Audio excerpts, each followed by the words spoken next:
दोस्तों, क्या आप भी आलस्य से परेशान हैं? तो आइए हम साथ में एक कहानी के माध्यम से कुछ असरदार तरीके खोजते हैं जिससे आप आलस्य को दूर करके अपने जीवन में नई ऊर्जा और प्रगति ला सकते हैं।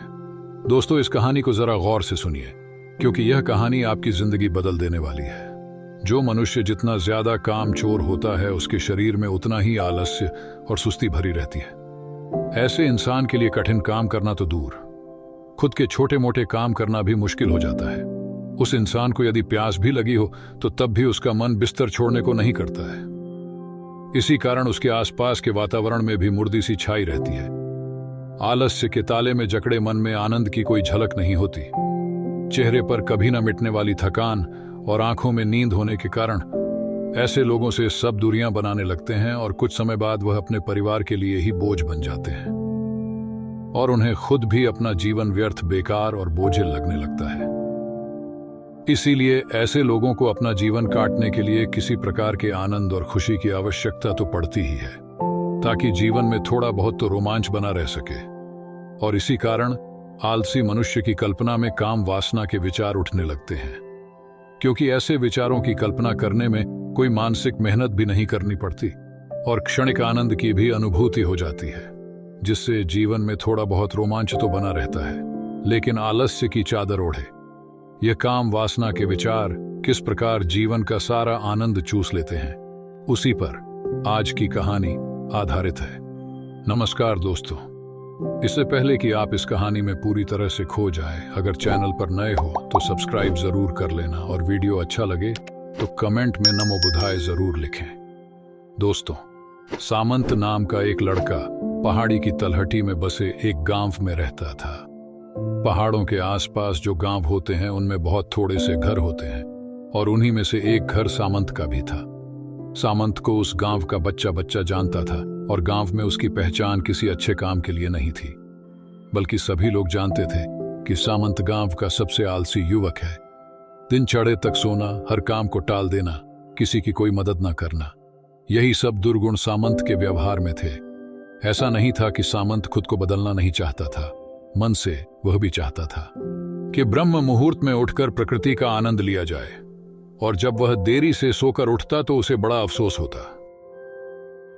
वह उसी पल सोचता, उसी समय खुद से संकल्प करता कि चाहे कुछ भी हो जाए, कल तो ब्रह्म मुहूर्त में उठकर ही रहूंगा। लेकिन रात होते होते वह अपना संकल्प भूल जाता था। फिर अगले दिन चढ़े तक सोते रहता।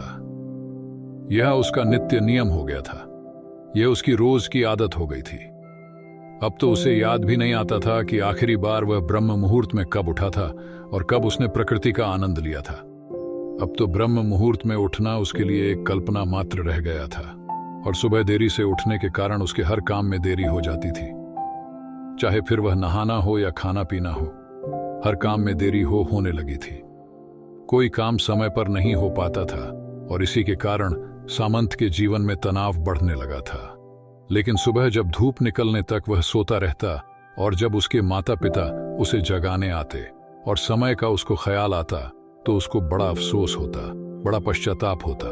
वह सोचता कि मैं चाहकर भी खुद को बदल क्यों नहीं पा रहा हूं, क्यों मैं अपने संकल्प का पालन नहीं कर पा रहा हूं। सामंत हर दिन खुद से संकल्प करता, लेकिन अगला दिन आते आते वह संकल्प सूखे पत्तों की भांति उड़ जाता। अब तो उसने खुद से उम्मीद भी छोड़ दी थी कि वह खुद को बदल भी सकता है। जब वह अपने हमउम्र साथियों को मेहनत करते हुए देखता, कमाते हुए देखता तो उसे बड़ा पश्चाताप होता कि आखिर मैं इनके जैसा क्यों नहीं हूं। धीरे धीरे इन्हीं विचारों ने उसके मन को मैला कर दिया था। अब उसका मन चिड़चिड़ा हो गया था, ईर्ष्या से भर गया था, छोटी छोटी बात पर गुस्सा आने लगा था। एक दिन शाम के समय वह अपने घर के द्वार पर बैठा इन्हीं विचारों में डूबा हुआ था कि किस तरह मैं अपने जीवन को बदलूं, कि तभी वहां से एक बौद्ध भिक्षु पहाड़ी पर बने आश्रम की तरफ जा रहे थे। गांव की जो पहाड़ी थी उसकी चोटी पर एक आश्रम बना हुआ था और वहां पर एक बौद्ध भिक्षु बड़े शांत वातावरण में रहते थे। वह रोज दिन में उस पहाड़ी की चोटी से उतरकर उस गांव में सामान लेने के लिए आया करते थे। पहाड़ की चोटी बहुत ऊंची थी। सामंत को यह देखकर बड़ा आश्चर्य होता था कि यह बौद्ध भिक्षु रोज नित्य नियम कैसे इतनी ऊपर से उतरकर सामान लेकर वापस उस चोटी पर चढ़ जाते हैं। ये तो सच में कोई अद्भुत बात थी, क्योंकि एक आलसी मनुष्य के लिए यह एक असंभव सी बात थी। उसे यह महसूस होने लगा कि इस बौद्ध भिक्षु के पास जरूर कुछ दिव्य शक्तियां हैं, और अगर वह भी उन दिव्य शक्तियों को जान लेता है तो उसका भी आलस्य दूर हो जाएगा। वह भी उस बौद्ध भिक्षु की भांति अपने जीवन में मेहनत कर पाएगा, अपने जीवन में कुछ कमा पाएगा। लेकिन वह दिव्य शक्तियां क्या थी, वह कहां से उसे प्राप्त हुई? यह सब जानने के लिए उसे बौद्ध भिक्षु के पास उस पहाड़ी पर चढ़कर जाना था। अपने जीवन को बदलने के उद्देश्य से, अपने जीवन से आलस्य बिल्कुल खत्म करने के उद्देश्य से वह उस पहाड़ी पर अगले दिन ही ब्रह्म मुहूर्त में उठकर चल पड़ा। पहाड़ी की चोटी बहुत ऊंची थी। कभी कभार गांव का कोई इंसान महीने में एक बार उस पहाड़ी पर जाया करता था। लेकिन जब सामंत ने निश्चय किया कि वह अपने आलस्य से छुटकारा पाना चाहता है और उसके लिए वह बौद्ध भिक्षु ही उसे वह दिव्य शक्तियां बता सकते हैं, तो वह अगले दिन ही ब्रह्म मुहूर्त में उठकर उस पहाड़ी के लिए रवाना हो जाता है और धीरे धीरे आराम करते हुए शाम तक वह उस पहाड़ी की चोटी पर पहुंच चुका था। जब वह उस पहाड़ी की चोटी पर पहुंचा तो वह पूरी तरह से थक चुका था, थक कर चूर हो चुका था। और जब वह उस पहाड़ी की चोटी पर पहुंचा तो उसे बड़ा ही आनंद में महसूस हुआ। हालांकि वह थका हुआ था, लेकिन अपने लक्ष्य तक पहुंचने पर जो मजा, जो आनंद पैदा होता है, वही आनंद सामंत के मन में पैदा हो रहा था। आज उसे पहली बार एहसास हुआ कि मेहनत करने से कितना आनंद पैदा होता है। जब वह आश्रम में पहुंचा तो आश्रम के द्वार पर ही वह बौद्ध भिक्षु बैठे हुए थे। सामंत के वहां पहुंचते ही बौद्ध भिक्षु ने उसे संबोधित करते हुए कहा, मैं तुम्हें ऊपर से बैठकर देख रहा था। तुम किस तरह आराम करते हुए अपने लक्ष्य की तरफ लगातार बढ़ रहे थे। यह देखकर मुझे बड़ी प्रसन्नता हो रही थी। चलो मुझे बताओ कि यहां पर तुम्हारा आना क्यों हुआ है। तुम्हारे मन में कौन से सवाल है जिनका उत्तर तुम्हें नहीं मिला? सामंत ने उन बौद्ध भिक्षु से कहा कि महात्मा, आप यह मत समझिए कि मैं बहुत हिम्मत वाला लड़का हूं। मैं तो बहुत ही आलसी हूं, लेकिन आपसे मिलने के लिए मैं इतनी नीचे से लगातार चलते हुए आ रहा हूं। वह आप ही हैं जिन्होंने मुझे हिम्मत दी, जिनकी वजह से मैं इतनी ऊंची पहाड़ी चढ़ पाया। मैं अपने जीवन में कभी कल्पना भी नहीं कर सकता था कि कभी इतनी ऊंची चोटी चढ़ पाऊंगा, लेकिन मेरे मन के सवाल मुझे जीने नहीं दे रहे थे। इसीलिए मजबूरन मुझे आपके पास आना पड़ा। मैं आपसे जानना चाहता हूं कि इतनी उम्र बीत जाने के बाद भी आपके शरीर में स्फूर्ति, चपलता व फुर्ती कैसे कायम रह पाती है। कैसे आप रोज गांव में जाकर वापस इस आश्रम में आ पाते हैं, जिस चोटी पर लोग महीनों महीनों नहीं चढ़ पाते। आप रोज कैसे इतनी दूरी तय कर लेते हैं? अगर आप मुझे रास्ता बताएंगे तो मैं अपने जीवन से आलस्य को बिल्कुल दूर कर पाऊंगा। आलस्य के कारण मैं अपने जीवन से बहुत परेशान हूं। पूरे दिन बिस्तर में पड़ा रहता हूं और नाना प्रकार के ख्यालों की कल्पना करता रहता हूं। और पिछले बहुत दिनों से मेरे मन में काम वासना के विचार लगातार चलते रहते हैं, जिसके कारण मेरे शरीर की प्राण शक्ति धीरे धीरे खत्म हो रही है। मैं उम्र से पहले ही बूढ़ा होने लग रहा हूं। मुझे किसी चीज में कोई आनंद नहीं आता। सिर्फ काम, वासना ही है जो मुझे थोड़ा आनंद प्रदान करती है। मैं अपने उन विचारों को रोकने का बहुत प्रयास करता हूं, लेकिन जितना ही मैं रोकने का प्रयास करता हूं, वह विचार उतने ही ज्यादा मुझ पर हावी होने लगते हैं। कृपया करके मेरा मार्गदर्शन करिए। मुझे इस कीचड़ से, इस नर्क से बाहर निकालिए, वरना मैं एक दिन खुद ही आत्महत्या कर लूंगा। बौद्ध भिक्षु ने उसे दिलासा देते हुए कहना शुरू किया कि आलस्य को हम खुद बढ़ावा देते हैं। हमारा मन नाना प्रकार की चाल चलता है और हम उस चाल में उलझ जाते हैं। अगर हम अपने मन की चाल को पकड़ना सीख ले तो फिर हमारा मन हमें धोखा नहीं दे पाएगा। फिर वह उसी प्रकार कार्य करेगा जिस प्रकार हम चाहेंगे। अगर तुम अपने मन को 1 इंच भी जगह नहीं दोगे, कोई बहाना चलने ही नहीं दोगे, तो तुम्हारा मन तुम्हारा कुछ भी नहीं बिगाड़ पाएगा। फिर वह तुम्हारा साथी हो जाएगा। और इसके विपरीत अगर तुम अपने मन का बहाना मान लेते हो, अपने मन की चाल में फंस जाते हो, तो वही मन तुम्हारा दुश्मन बन जाएगा। आज जब तुम इस पहाड़ी पर चढ़ रहे थे तो तुम्हें आलस्य क्यों नहीं आया? तुमने खुद से सवाल किया? क्योंकि तुम्हारे मन के पास कोई बहाना ही नहीं था। तुमने अपने मन को बचने के लिए कोई जगह नहीं दी। तुम्हें पता था कि अगर तुम्हें वह तरीके पता नहीं चले जिनसे तुम्हारा आलस्य दूर होगा तो तुम खुद आत्महत्या कर लोगे। तुम अपने जीवन से इतना ऊब चुके थे, अपने आलस्य को दूर करने के लिए इतने लालायित थे कि तुम्हारा सारा आलस्य एक पल में खत्म हो गया, क्योंकि तुम्हें किसी भी कीमत पर अपने सवालों के जवाब चाहिए थे। मैं इस चोटी पर बैठा हुआ था, इसीलिए तुम्हें अपने सवालों के जवाब पाने के लिए इस चोटी पर चढ़ना ही था। मन बहाने तभी बनाता है जब कोई विकल्प मौजूद हो। अगर तुम्हें अपने सवालों के जवाब अपने गांव में ही मिल गए होते तो तुम इस चोटी पर कभी नहीं चढ़ते। तुम्हारे पास कोई दूसरा विकल्प ही नहीं था, इसीलिए मजबूरन तुम्हें इस चोटी पर चढ़ना पड़ा। और इसीलिए कोई दूसरा विकल्प ना होने के कारण तुम्हारा आलस्य बिल्कुल दूर हो गया। चाहे कुछ देर के लिए ही हुआ, लेकिन हुआ तो सही। जब तुम दिन चढ़े तक सोते रहते हो तब तुम्हारे मन में यही ख्याल होते हैं कि शायद मेरी किसी को जरूरत नहीं है, मेरे पास कोई काम नहीं है, इसीलिए जागने से क्या फायदा। लेकिन जब तुम्हें यह महसूस होगा कि चाहे दूसरे किसी को तुम्हारी जरूरत हो या ना हो, लेकिन तुम्हें खुद की जरूरत है। खुद को समझने के लिए ब्रह्म मुहूर्त में उठना, सुबह की ताजी हवा सेवन करना, सुबह सुबह व्यायाम करना, वह तुम्हें कितना आनंद प्रदान करता है। एक बार अगर तुम्हें यह महसूस हो जाए तो तुम्हारे पास दूसरा कोई विकल्प नहीं रहेगा, और उसके बाद तुम्हारा मन तुम्हें अपने जाल में फंसा नहीं पाएगा। तुम्हारा आलस्य धीरे धीरे खत्म हो जाएगा। तो सबसे पहली सीख यही है कि अपने मन से बहाने बनाना बंद करो। अपने मन को विकल्प न दो।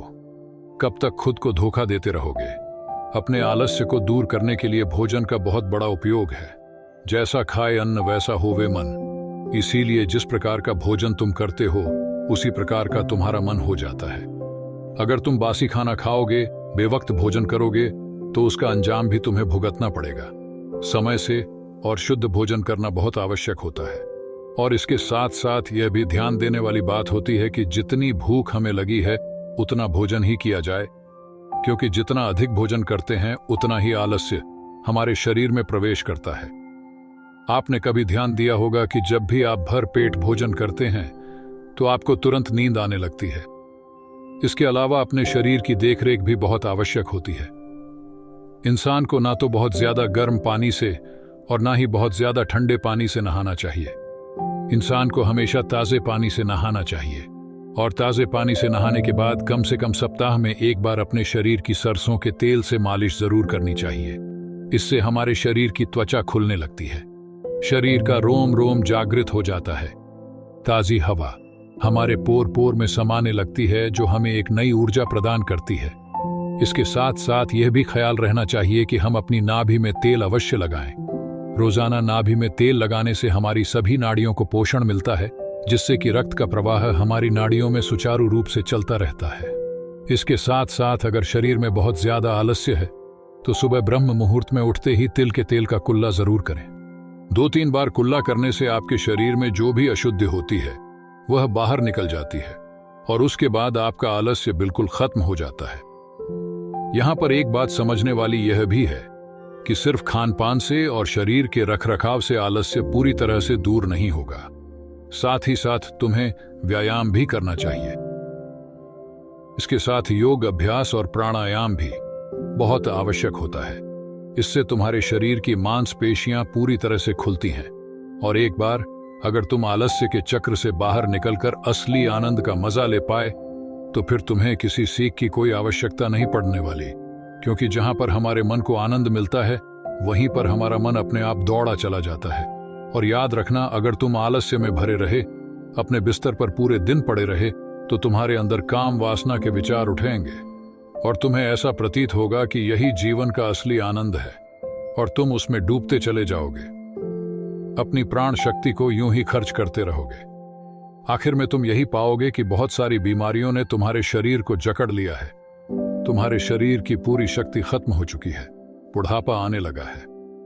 इसीलिए अपने शरीर में काम वासना के विचारों को उत्पन्न होने से रोक लो, और उसके लिए सबसे ज्यादा आवश्यक यही है कि तुम अपने शरीर में आलस्य को पैदा होने से रोक पाओ। यह कहकर बौद्ध भिक्षु ने आखिर में मुस्कुराते हुए कहा कि लोगों को लगता है कि मेरे पास दिव्य शक्तियां हैं, लेकिन असल बात यह है कि दिव्य शक्तियां सभी के मन में होती हैं, लेकिन बस उन्हें खोजना पड़ता है। इसीलिए आज से ही तुम ध्यान के द्वारा अपने मन की शक्तियों को जानने का प्रयास करो।